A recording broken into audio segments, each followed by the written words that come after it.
Welcome, all. This is episode 8 of Working Women, a podcast covering career readiness, job hunting best practices, and how to overcome obstacles, particularly as women in the workplace.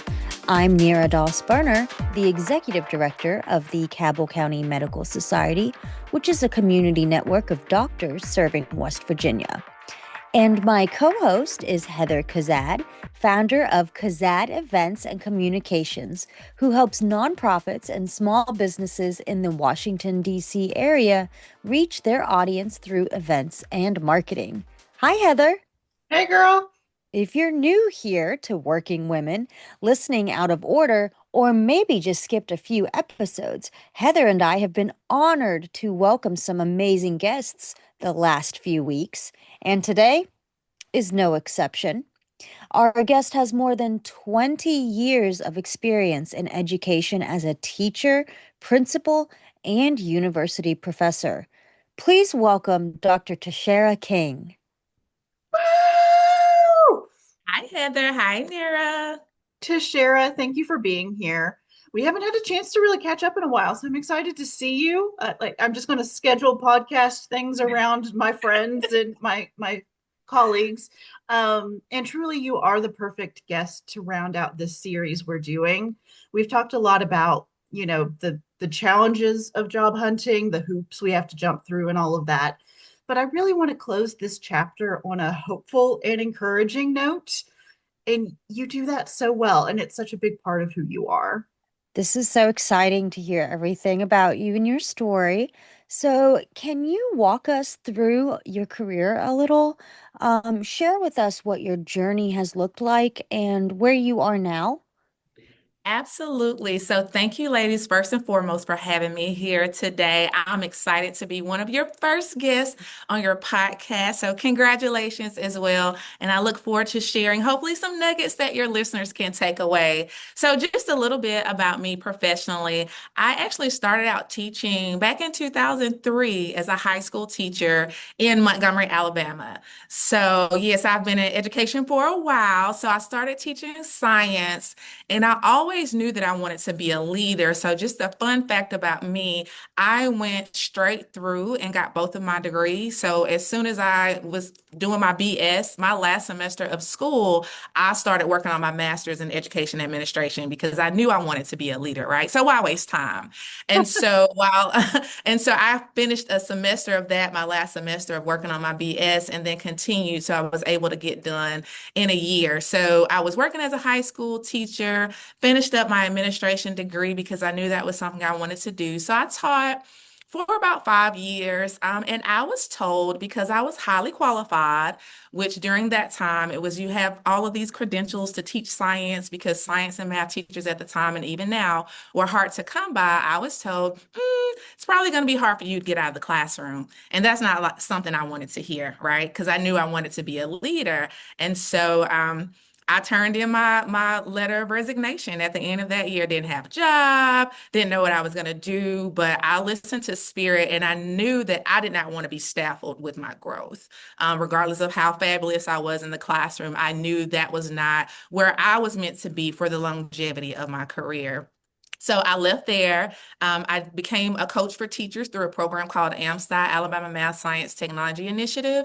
And so I coach teachers in the Troy, Alabama region, Montebello region, so practically all over the state in science. And so we had a framework that we followed, but helping them with strategies and how to be a successful teacher and also have success in their classroom. And so through that, I continued to grow coaching, mentoring, and then I was able to get my foot in the door in an admin role. So I actually ended up being an assistant principal at the high school that I graduated from in Tuscaloosa, Alabama. So if that's not cool, I don't know what is.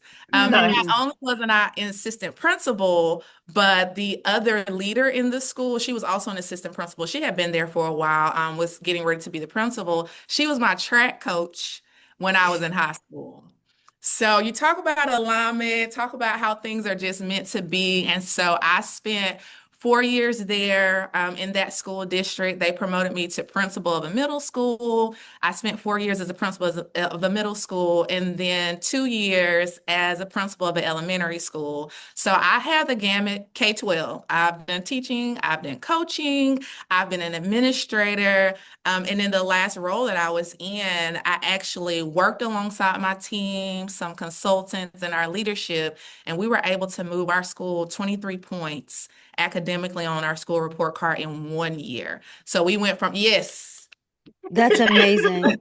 we went from a 56 to a 79 in 1 year. And so that's just a testament to the people that I work with, my enjoyment of pouring into people and pulling out the great things that I know that they can do to be successful. And I've also been an adjunct professor. So through that role, it was for their ed leadership program. And so I've been able to take my experience of working in leadership roles as a coach as well, and then be able to help pour into the next generation of leaders in education. So that's just a little bit about me. And now I have expanded through my work with Dr. King Inspires, which I am really excited about. And so through that, I've been building the foundation of my business to work alongside administrators, whether they're a principal, assistant principal, aspiring administrators, to coach them and to help them with best practices and not get swallowed with the day-to-day, but make sure that they're putting things in place in order to make them sustainable and have success at their schools. And I also do public speaking engagements as well, and work at schools to do different workshops for sustainability. So that's just a little bit about me. I love it. So I already knew a lot of this, obviously. I know TaShara personally, but I'm really excited to have the opportunity for her to share it with a wider audience right now. And I have such mixed feelings because you would be amazing in the classroom, but you do deserve to have another position. You deserve an opportunity to help on a larger scale, and that's what you did with your admin work, and that's what you're doing with Dr. King Inspires, because you can work with any number of schools and administrators and help thousands and tens of thousands of students instead of just, the 20 or 30 in your classroom on a more personal basis. So I personally believe that the best teachers, my heart aches when the best teachers leave the classroom, because that is so good. That's a good place for them to be. But at the same time, I really recognize your need for growth and your ability to help on such a broader scale. And that is more valuable to more people overall. So it's kind of a double-edged sword there. It's like, can you do both? No, because she's human. And we haven't learned how to clone her just yet, but when we can, to Yeah, share not on the list. So, but moving into your bread and butter, which is leadership, what does good leadership look like, whether that's in a school setting or another type of organization? Yes, absolutely. So, regardless of the setting, good leadership is going to include starting with clarity, connection, and courage. So, it's not about being the loudest in the room, right? It's not about having all of the answers. It's about creating a culture, first and foremost, for me, where people feel seen, right? They feel heard and they feel empowered to grow. Those are the things that I truly focus on, because sometimes you can have great people in your building or in your organization, but if they don't feel seen, sometimes their productivity is not as great as it could be if they know that they're valued, if they know that they're being seen. So great leaders know how to build trust. They know how to ask the right questions as well, and then they make space for others to be great. Mhm. With me, I make sure that I empower other people in my building. So I don't have to lead every meeting. I don't have to lead every committee, which we'll talk about in a minute, because that leads to burnout anyway, right? And so great leaders build capacity within their team members.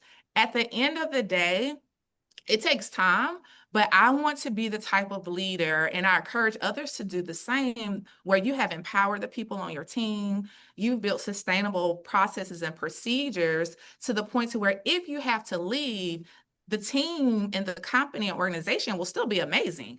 They'll hate to see you go, but if you've been an impactful leader and you have developed others as well as those systems and processes, then they will continue to grow and be great. I feel like the leaders, they do impact the culture and climate, but if you have cultivated leaders within that organization, they're going to be fine when you leave. So leadership is not about control. It's about making those connections and then growing the capacity. How can you grow people as a leader? Can you spot good talent? Can you develop it? Can you create systems to help everyone thrive within that organization? And so that's what I aim to do as a leader, create a great culture and climate. I pour into everybody that's on my team. And in order to do that, you have to learn your people, right? You can't just go on there. I know every school that I have led, I don't go in there iron fist, right? This is what we're going to do. We're going to do this, this, and this. There are some things that require urgency. However, urgency doesn't trump connection. Urgency doesn't trump relationships because relationships are what matter. If people, the old saying from one of our presidents, people don't care how much you know until they know how much you care, right? And so you have to make sure that you're making those connections. You don't have to be best friends, but you have to find a way to connect with people in a way to where when you notice your people are not on that day, you have to step in and be like, hey, one time with a teacher, I noticed she had been off all week. And so I literally went in her classroom in her planning period and took her a Snicker. I don't know if y'all remember that commercial, but I took her a Snicker and I was like, you are not yourself. Take this Snicker. She literally laughed and boohooed at the same time and told me about some things, that were going on. But because I had taken the time to get to know her, recognize when she's kind of off, we had already connected. And so it was like, hey, I know you're not good. What can I do to support you? It's not about what's going on in the school right now. It's not even about the kids in this moment. It's about me pouring into you and being there for you. And so, especially as women, it's important for us to listen. When we're looking at good leadership, it includes listening to ourselves and being self-aware, right? The most impactful leaders are those that set boundaries.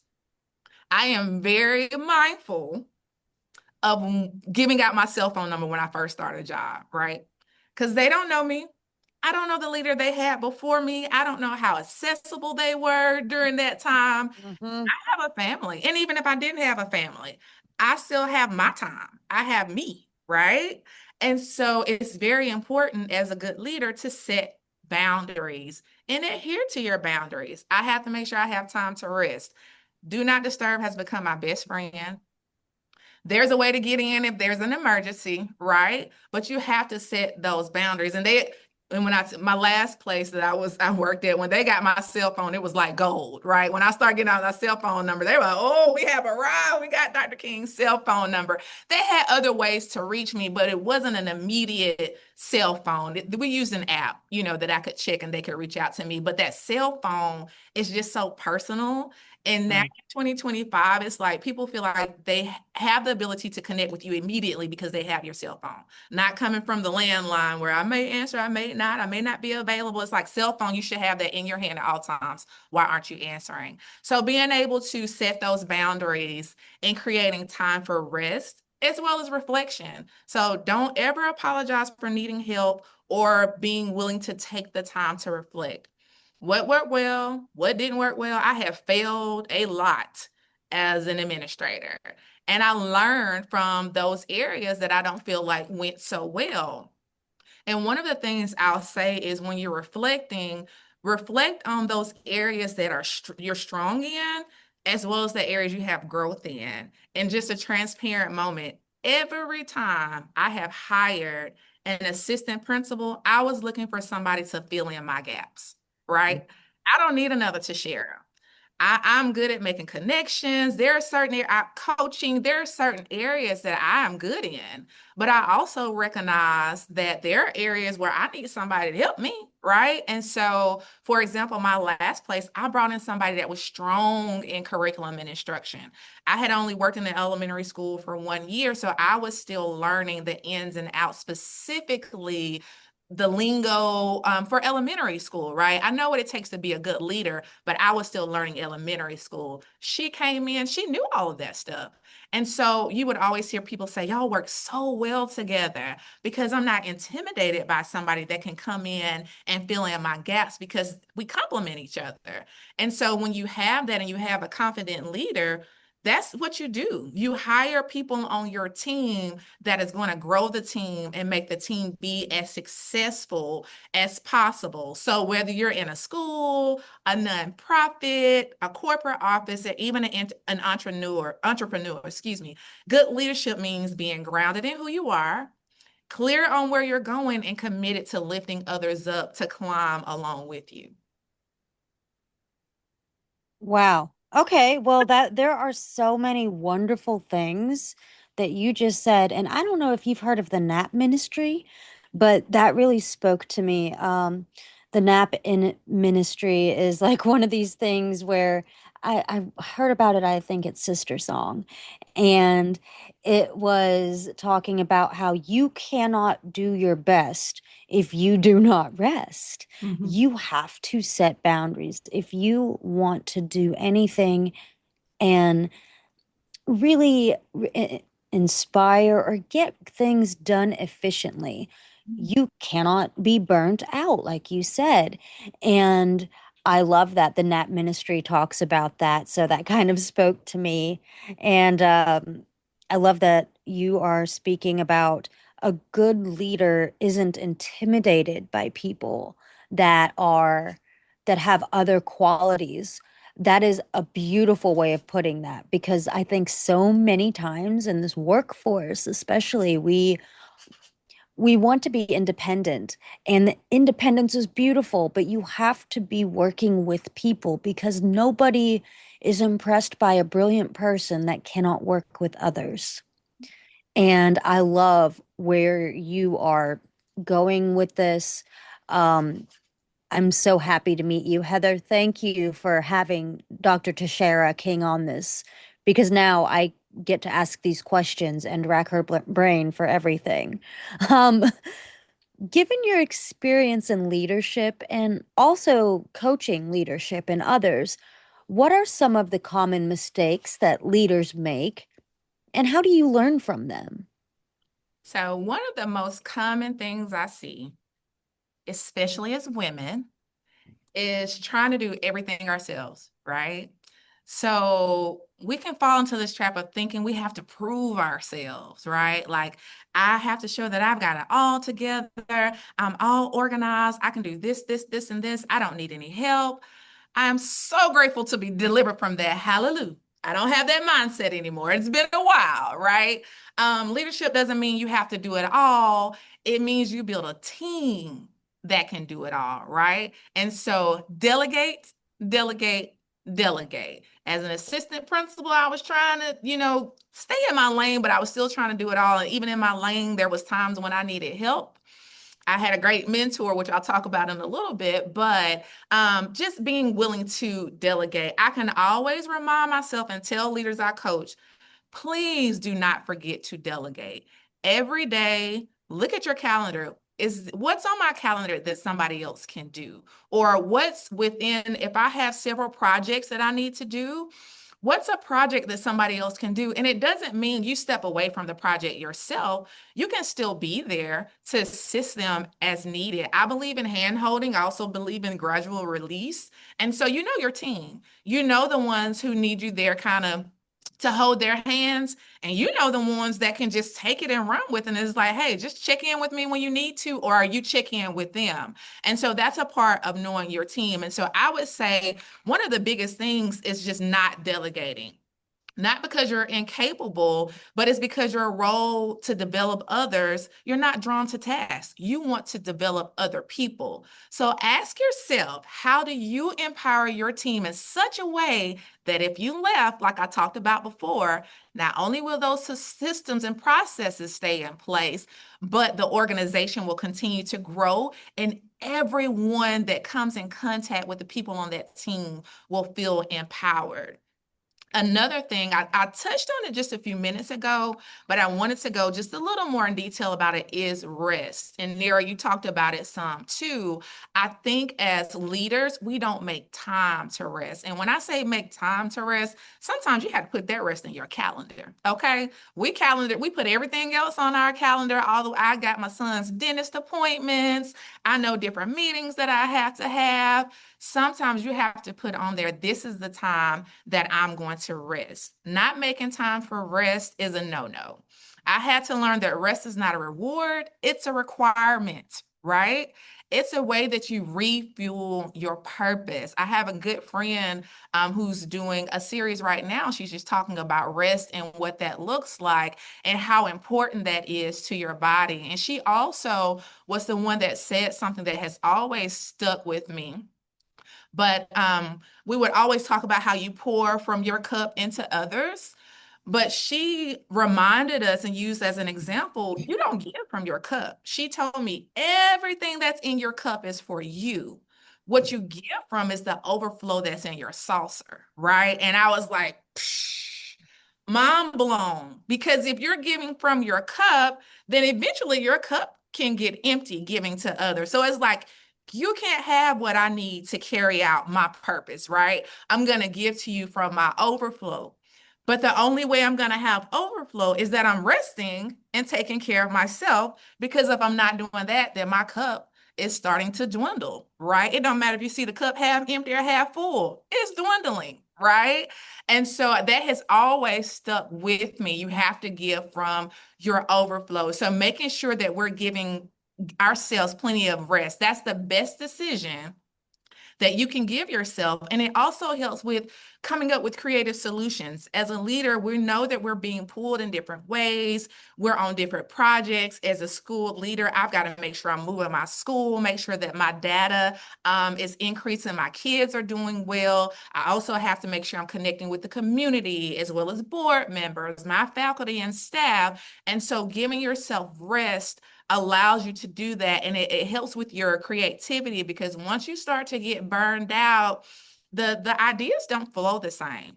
You don't show up the same. We push through as women, but it takes havoc on our body. So I may show up, right? I'm smiling, got a little makeup on, looking good. But if I haven't taken care of myself mentally, giving myself the rest I need physically, eventually there's some part of my body that's going to start shutting down and it's going to impact how I'm able to show up for the team that I'm serving. So the key to good leadership, the key is learning to step back without stepping away.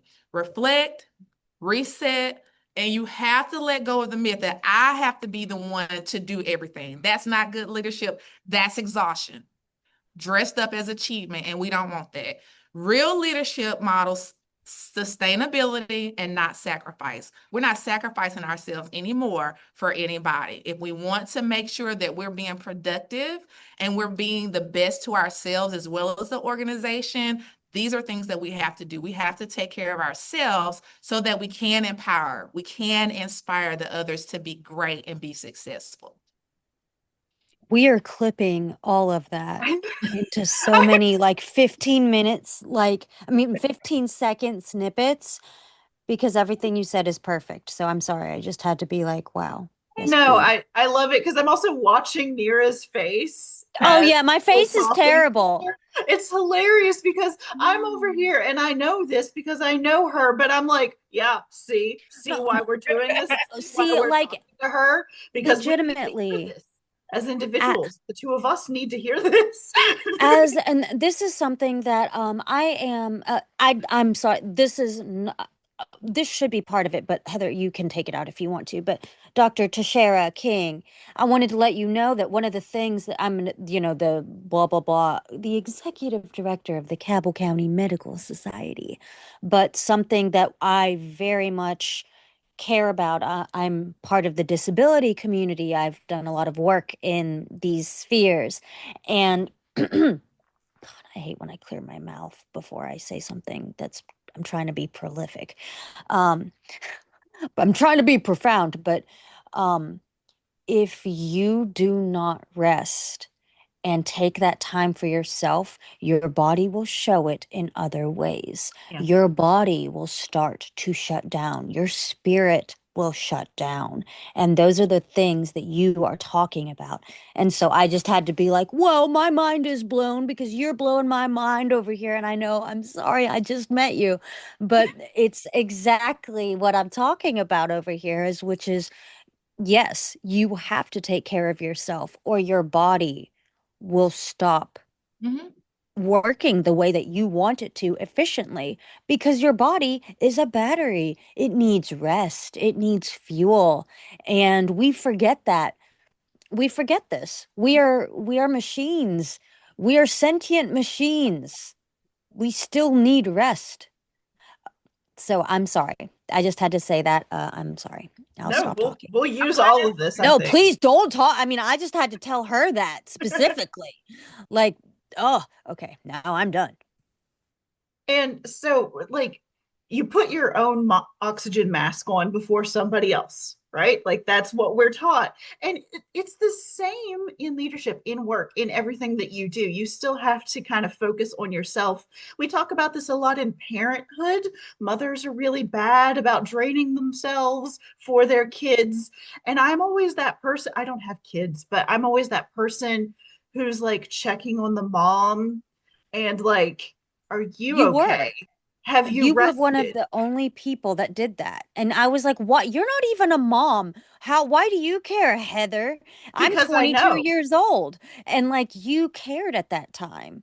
And it was amazing because that was a time whenever not many people cared about me. They cared about the baby. And you were checking up on me. I remember at Panera, you were one of the first people that asked me, "But how are you doing?" And you saw me and I was like, so Right. And so like, and that's important to do with everyone we know throughout life. There are always those moments. But I really appreciate how TaShara mentioned that we as women so often do this because we feel we have to prove something. And I want to say so delegating tasks and choosing not to do something doesn't mean you're not great at it. You're probably great at it. You can probably do all of the things, but that doesn't mean doing all of the things will serve you in that moment because you will tire out. So it's just as important to choose what not to do as it is to choose what to do in that moment. I know a lot of small business entrepreneurial people who sort of have to do it all because they are a one-stop shop, but you also have to choose like what technology to use. You also have to choose what consultants you might employ to help you. Maybe you don't focus too heavily on posting social media reels every day because you're focused on the actual business aspect of things. You have to make those choices for yourself as a worker, as an employee, also as an employer, as a leader in larger systems. These are challenging issues, especially for people early in their career, which is largely the base of this podcast. I think people kind of just starting out, it's good for them to know that while they have the energy at the moment, they're not always going to have that energy. Um, and they're going to burn out a lot quicker if they don't make strategic choices for themselves and their business or their team or whoever it is. So I really appreciate having these conversations because TaShara is so great at getting at the heart of what I need to hear that day. So I'm benefiting quite a lot from this personally. I hope everybody else does too when it posts. But if nothing else, I'm just going to be playing this on repeat for myself every Me morning. too. yeah, she's my new like affirmation thing, is gonna be like, I just need to hear her speak to me. Tell me I'm good. Tell me I can do this. So, talk to us about your mantra of all will be well. It's so hard to find that peace sometimes in life and especially in work. How do you do that? And can you explain the significance of that phrase to you and your work? Yes, so anybody that's worked with me here recently, especially, they know, Dr. King is known for all will be well, right? And so it's not just a phrase for me, it's my grounding force. It's a reminder of something deeper than all of the chaos that's going on around me. I am a spiritual person, and so that's me connecting and just saying, okay, I know you've got me. And I know all will be well in this moment, right? And so I started saying it just during a time where everything felt uncertain, just professionally, and I just needed to ground myself, right? And so a lot was going on behind the scenes. I'm frustrated. I'm getting exhausted. I want to show up strong for my team, but at the same time, make sure, as we talked about before, I'm taking care of myself. And so the all is well is kind of like my mental way of taking care of myself. And so my team would always say, Dr. King, how are you just so cool, calm, and collective? It doesn't matter what's going on around us. Not to say my feathers weren't ruffled because they were. And I would tell them, like, no, we've got to figure this out. But I always believe that people feed off of energy, right? And so if you walk into a situation as a leader and you are all over the place, 9 times out of 10, that's going to cause your team to do the same thing. Like, well, she's over here panicking, then we're all panicking. Oh my God, what are we going to do? What are we going to do? And so I make sure I let them know all will be well. And that doesn't mean we're not going to have our hurdles, right? We're not going to have things that we're going to work through. It just means that at the end of the day, all of this will be figured out. It'll be fine, right? And even if it's not figured out, it will still be fine. The sun's still going to rise and we get another day to do it again, right? And so that was my way of not only grounding myself, but also grounding my team. Because I heard in one of my conferences I've attended, and this is what I use when I'm coaching other leaders and even teachers. And when I speak, the leader is there to be the thermostat, right? We set the temperature. Again, if I'm running around with frantic chaos, the same thing will happen. And so I don't walk into a room and then I feed off of everything that's going on in the room.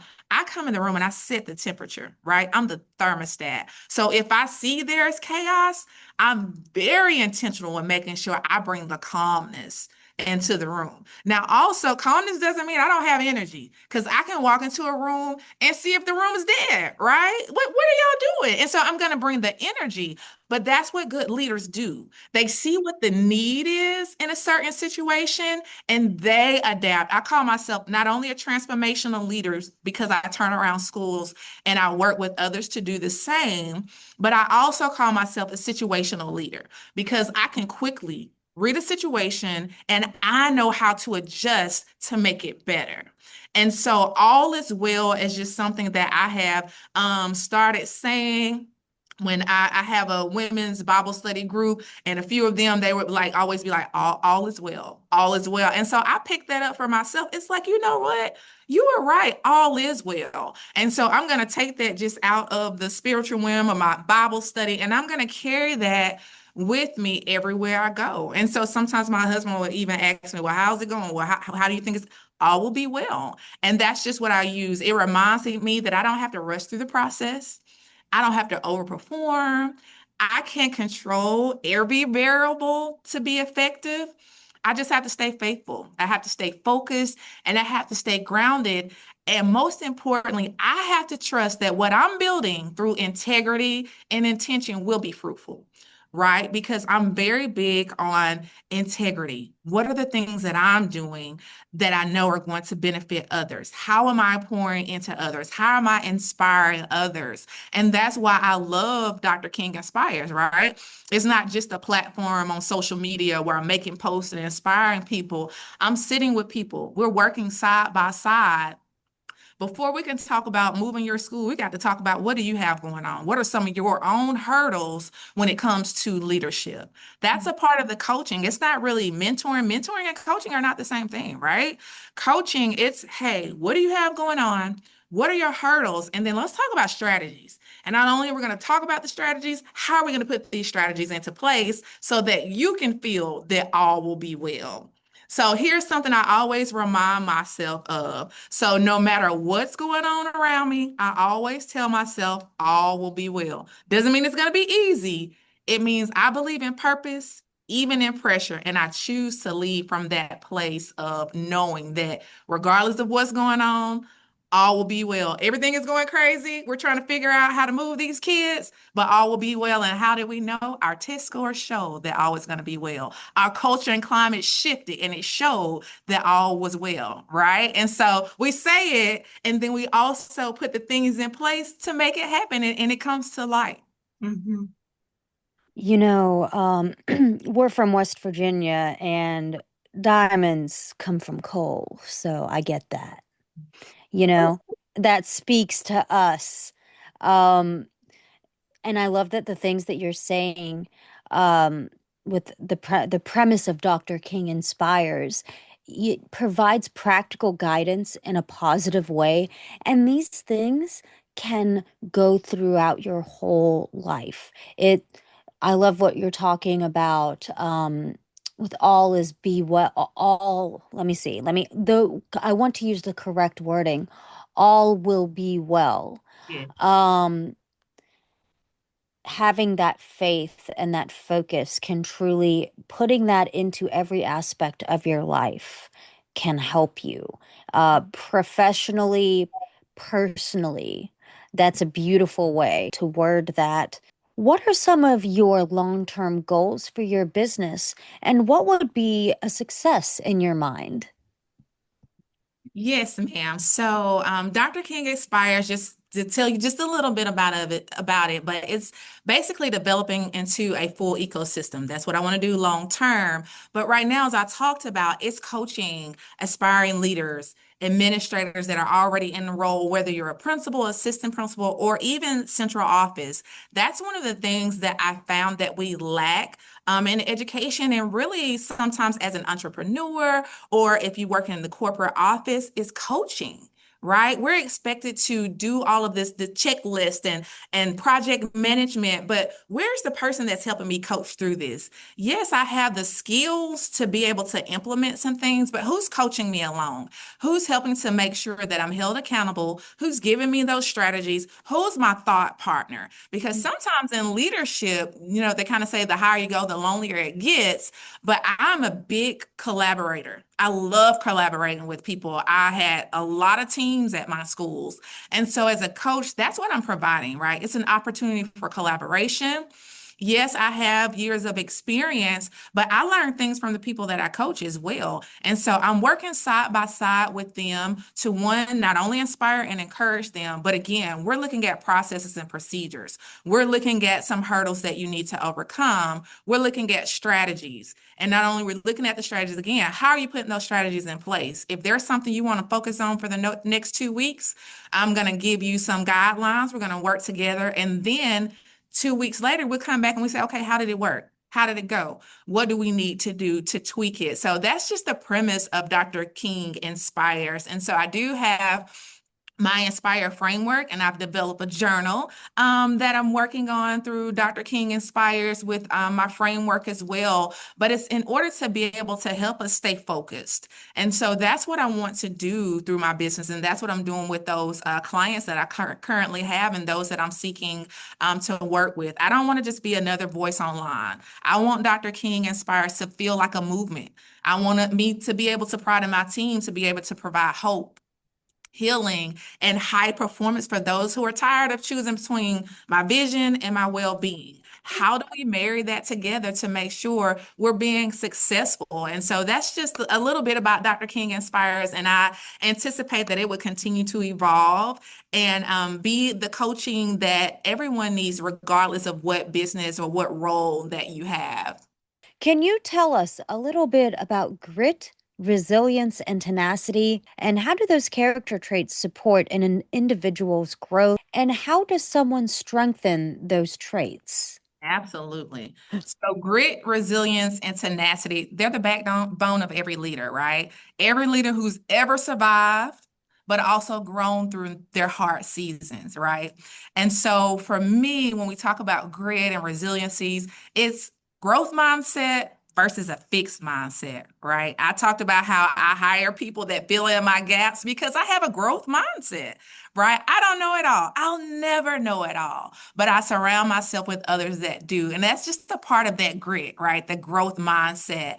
And those aren't just buzzwords, like those are muscles. I work out every day. Like I have a boot camp team because I have to, that's part of my therapy, right? I've got to take care of my temple, so spiritually and physically. And so in order to grow those muscles, you got to work them. And so you work that grit, that resilience, and that tenacity, and that just makes you stronger, right? So for me, grit is more so about staying rooted in everything around you, even when it's shifting, right? But you're staying rooted in who you are, what your goal is, and what your purpose is. I believe in being purpose driven, right? And that helps us not fall into the traps of the chaos or the voices that are in our head saying we can't do it or we're not good enough. Shut all that down, right? I'm grounded and rooted in knowing that I can achieve anything I put my mind to. That's that resilience piece, right? The ability to bounce back. I talked about I coach leaders and I've been through it myself where you may put something in place and it's a complete flop. At my school, we did this house system thing. The first year we did it, and it was a flop. And what did we do? We all came back to the table and we talked about what went well and what didn't go so well. Because even though it's a flop, you can still find some successes, right? That's a part of being resilient. It's okay to learn from your failures, right? And that tenacity, that's what keeps you moving, right? That's the fire that's lit within yourself that keeps you moving. For me, when the door doesn't open that you think it's supposed to open the first time or even the second time, it's still showing up. It's still being your best self and knowing that you're worthy. I know that I am worthy, regardless of what the outside world says. The right door will open up for me when it's time. So for those who are out there and they're seeking leadership roles or they're just seeking a job, just knowing that those closed doors are closed for a reason. And when it's time, the right door will open for you. So these are the traits that supported my growth just as a leader, just individually, every step of the way, that grit, that resilience, and that tenacity, they've helped me lead with clarity and purpose. They've helped me pour into others and inspire others because I have gone through these things and I've had to have that grit. I can speak from experience, right? I'm not telling you something I read in a book. I'm telling you something I've experienced, okay? So that makes a difference through Dr. King Inspires when you're coaching. And whether it's education, I can talk about being down in the valley, right? And having those valley experiences, but also this is what it took for me to get back to the mountaintop. And it's cyclical, right? You go up and down, up and down, up and down. And that's where that tenacity and that resilience and that grit comes from. So if you're wondering how to strengthen those traits, you start with that self-talk. Just like I said before, I don't care what nobody else says. I know I'm the bomb.com. And it took me a minute to get there. I hadn't always been like, yes, I know I got it going on. But at the end of the day, anybody you run into, I'm very humble, but I know that I'm chosen by the one who takes care of me. And I have something to give the people that I serve. And I love coaching. I love leading schools. I love working with districts because I do connect with people and I see people's hearts. I don't just drive for results, right? That's where the tenacity comes from. I have a fire to get to know people. When you get to know people, put those processes and systems in place, then you will have the results and you remember that all will be well. So always surround yourself with people who remind you of who you are when you might forget. Because I have a community, they're my cushion and my mirror. I have sisters in my community that's like, girl, stop playing. What are you doing? You know you can do this. You know you can write the book. You know you can go on this podcast and kill it, right? And so even though sometimes we might be a little down or questioning, you have to surround yourself with those people who are going to pour into you and vice versa. I do the same thing for them. And I just pride myself on having a community. I have a village of people that make sure they uplift me when I may be a little low. My husband's telling me, you got it. You know what I'm saying? Like you're one of the best to do it. And so So I think that just goes along with that grit and that resilience and that tenacity. So yes, grit and resilience are powerful, but they are not enough being by themselves. And it doesn't mean you're not going to have tough times. It just means that you have a way to get through the tough times. They're about being anchored in purpose, even when the process feels a little uncertain. I just wanted to say one thing, and because I do put in the references to songs whenever we do reference them. And this one isn't as good this isn't Bette Midler, Heather, but life ain't a track meet, it's a marathon. And that's how I feel is it is going to be you are talking about it with the valleys. You are going to go through them. There are going to be hills. I am a former runner. I'm a cross country runner. So that speaks to me. That's why I was like, no, I have to tell her this. You mentioned running, and I'm like, oh no.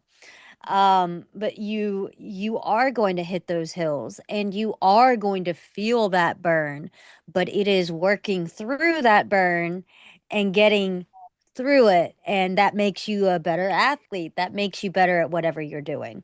So I'm sorry I had to put that, Heather.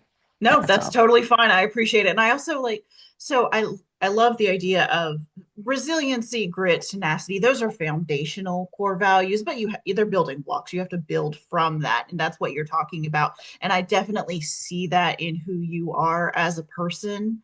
I also love talking about having a support system, a community, your village, right? Because so much of this podcast is Neera and me trying to be that. We're trying to kind of fill that gap a little bit. I'm hoping that that's what's going to come from this. But if nothing else, the people directly in our lives who we have these conversations with, they know we've got them. And Neera's got me. She's the one who's always like, you've got this. You're perfect. You're doing great. And so like I do need to hear that sometimes. I might know it, but it sounds different, right? When your husband says it versus your friend. um Yeah, my husband is going to say that because he wants to say that for reasons. That's well, how I feel. I I'm mean like, it's still but true and I still appreciate that support, but oh it yeah. does come from a little bit of a different place when it's like your girlfriends, when it's people who are kind of in similar spaces to you, and when they're the ones seeing you kind of rock out, and it it certainly helps. I mean, and a lot of what I do, I'm just like, I'm just trying to make everybody proud, like you have your list of people, your supporters who are always in your corner. Those are the people you do the thing for.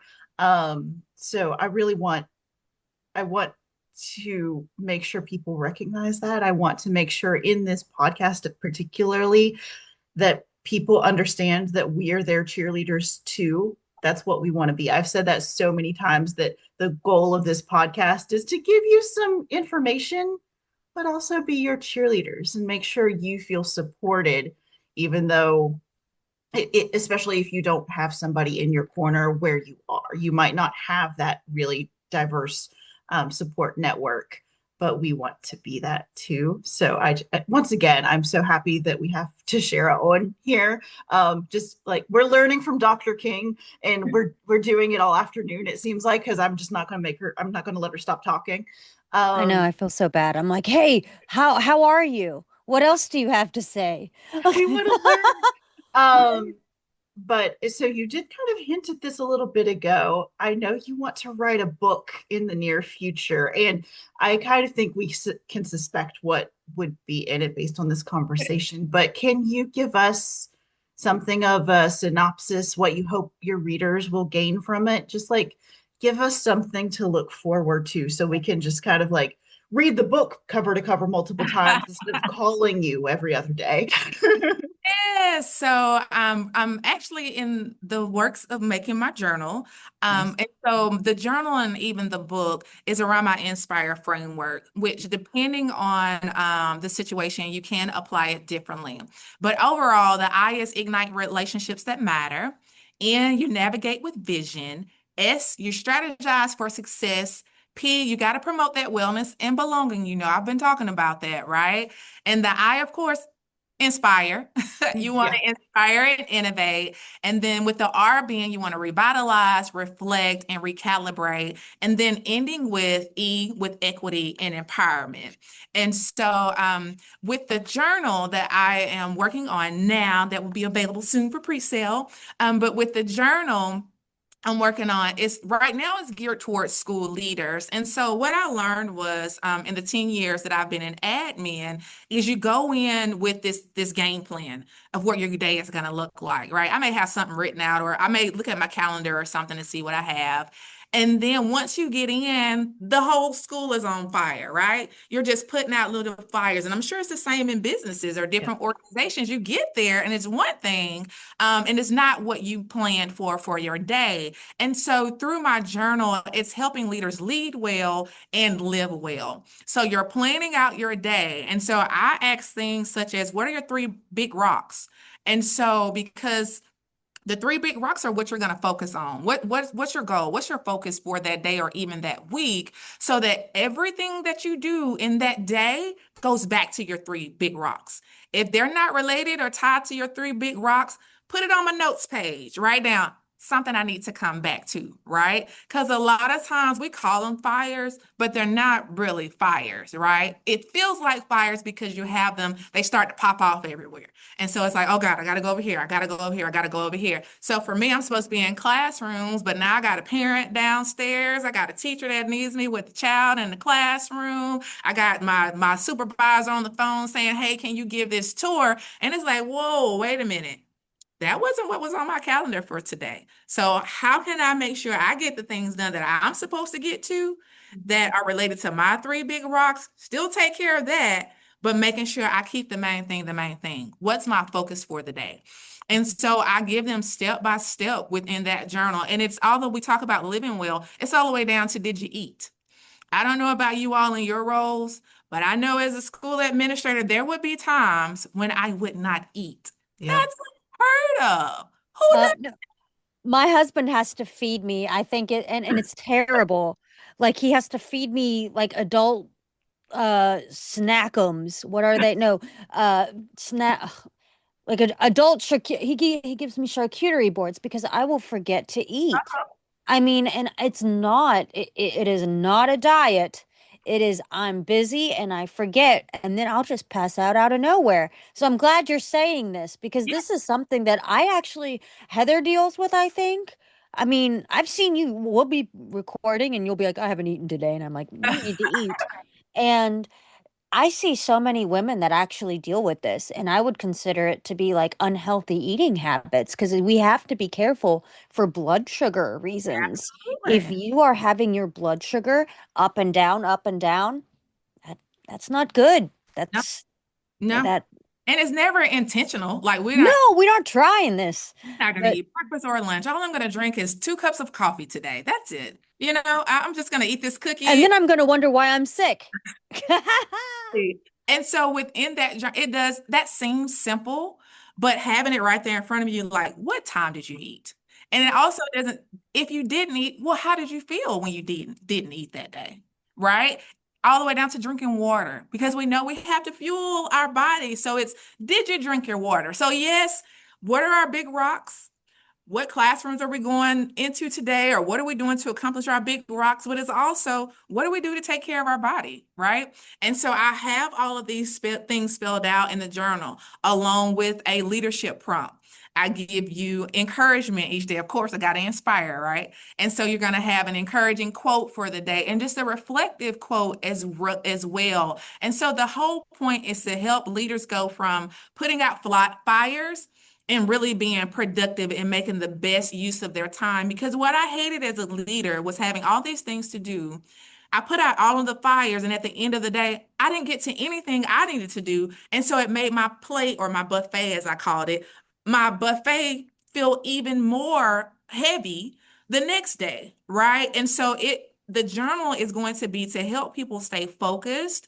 And also, it's something about writing, right? To be able to go back and look at what you've journaled, look at how you felt that day, look at what you accomplished.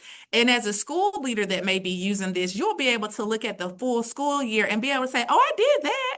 Right? Because we get so boggled down in the day to day, sometimes we forget about all of the celebrations and the great things that we've done. So I'm hoping that this journal will help those that purchase it be able to streamline their days and just really feel like they have accomplished the things that they have set out to accomplish to make them better as a person and just better as a leader.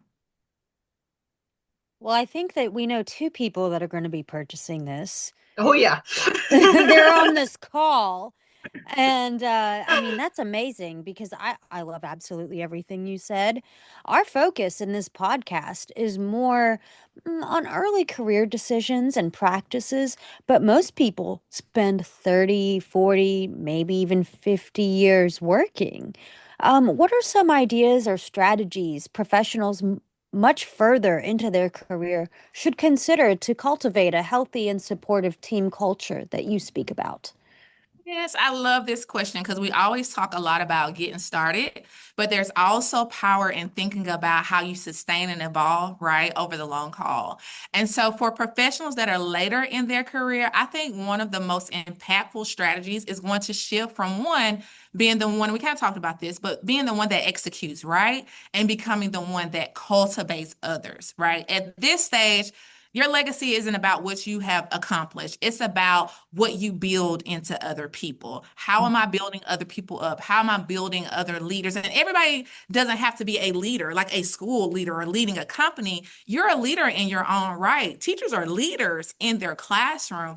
I can be a leader working for someone else. So leader, I think that's a misconception. Leader doesn't mean that you're in a leadership role. It means that you are doing the things that you need to do to inspire others, that's impacting others. Teachers are impacting students, right? They are leading those students, even the paraeducators that are in the classroom. They are leading those students in that classroom by working collaboratively with those teachers. And so we have to shift how we look at leadership. It's not the principal, it's not just the CEO. It's you're a leader in your own right within the capacity that you serve into. So one thing is going to be also to prioritize psychological safety, right? Creating those spaces where your team feels safe. I started out the podcast with this, making sure they feel seen and heard. And in order to make people feel safe, you have to build trust, right? Trusting with your team, and they know it's okay to grow, it's okay to fail, share where you don't feel comfortable. And the way you do that is I do the same thing, right? I pull back my curtain sometimes, like, hey guys, I don't know about this. I need y'all's help. Right? Because I don't have all of the answers, but you have to create that safety, right? And then you have to make mentorship intentional. So whether you're being a mentor or whether you're coaching within your organization, you have to make sure that you're sharing the wealth of knowledge that you have. You don't just keep it all in your head. You're modeling that rest and reflection, and then just stay curious, right? You always want to show that you're learning. I may have been on this job for 20 years, but I'm still learning. I'm still growing. I'm still curious. I'm asking questions. I'm seeking feedback. And at the end of the day, people may forget your title, but they won't forget how you made them feel and how you empowered and you inspired them to be great. And that's what you want your legacy to be. Absolutely. I love that. So going back, I guess probably to the crux of what our audience is for this podcast. So going back a little bit, what advice do you have for young professionals just starting out, whether they're in education or a different field? And it maybe something you personally wished that you learned sooner, but nobody shared it with you, or they did, but you just didn't believe them. That happens a lot too. Yes. So anyone just starting out or somebody that's been in there for a while, even like me, you don't have to earn your worth. You walk in it, right? Yeah. We are enough with everything that we bring to the table. We are enough. So I think sometimes when we start out or when we get in certain positions, we overwork ourselves. Yeah. We spend a lot of trying to prove that we belong in the room, right? But it's like, no, everything that's within me shows that I belong in the room. I don't have to prove myself, right? I have a track record to show, like, no, I am who I am. I do the things that I say that I'm going to do, and I have integrity, right? And so, not feeling like you're not worthy. We are worthy. Every room that we step in, we are worthy of stepping into any role that we step in. We are worthy to do the job and to move that organization or to run that business, right? Stepping out on faith and run that business. And so, just remembering that you can do those things. Always ask for help, right? It's okay to ask for help. I talked about filling in those gaps where I felt like I had areas of growth. And protecting your peace, it starts as part of your job, right? So making sure when we talk about my mantra, all is well, you want to protect your peace so that burnout doesn't happen. And then also being organized.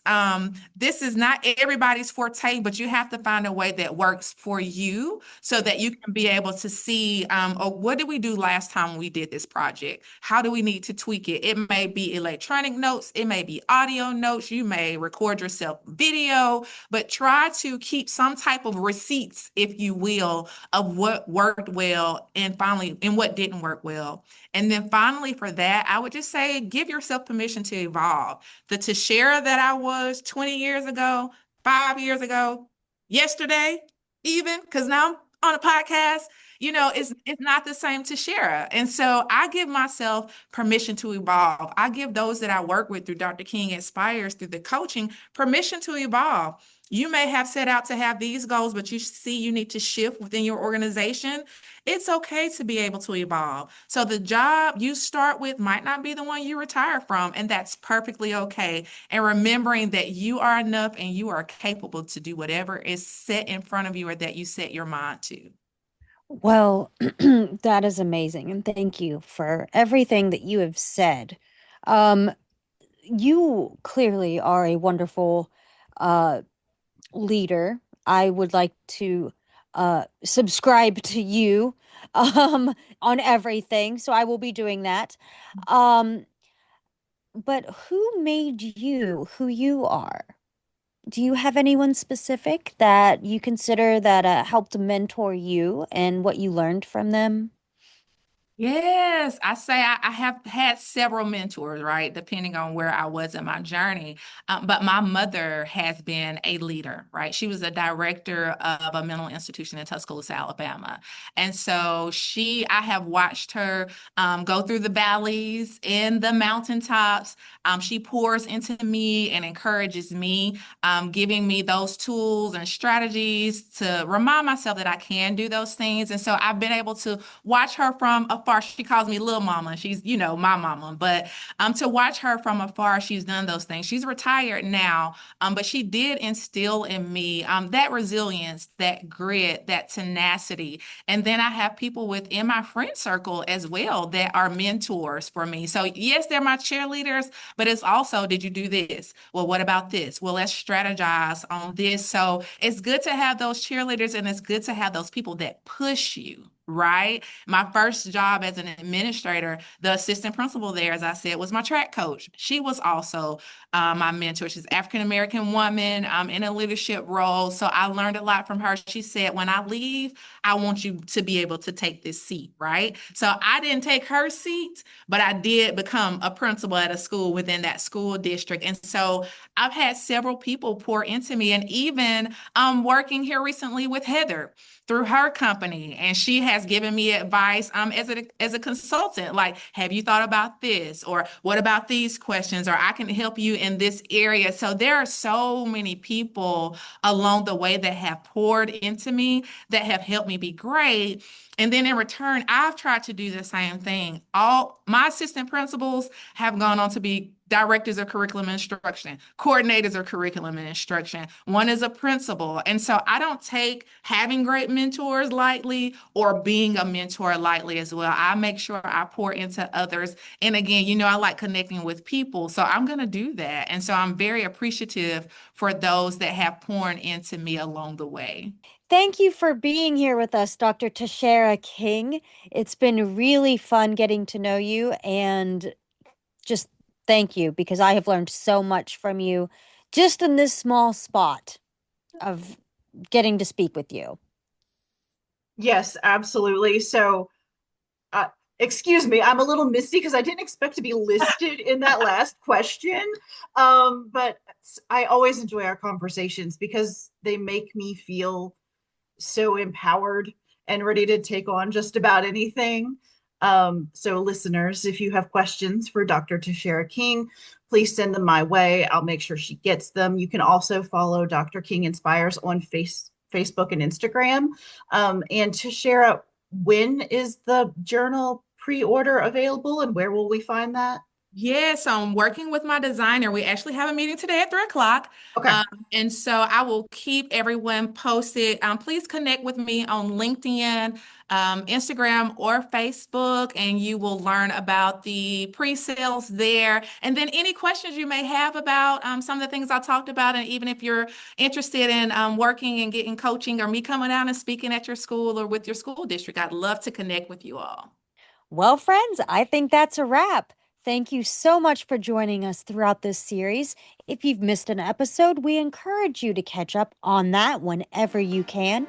Please also share this podcast with your friends if you think it would be valuable for them. Yes, we may be back for season 2 if enough of you like us. So tell us what was helpful, what was less helpful, and tell us what we missed that you want us to cover later. Stay tuned. All episodes of Working Women are available on Spotify, Apple Music, and YouTube. So find us wherever you find your podcasts and music. Thank you.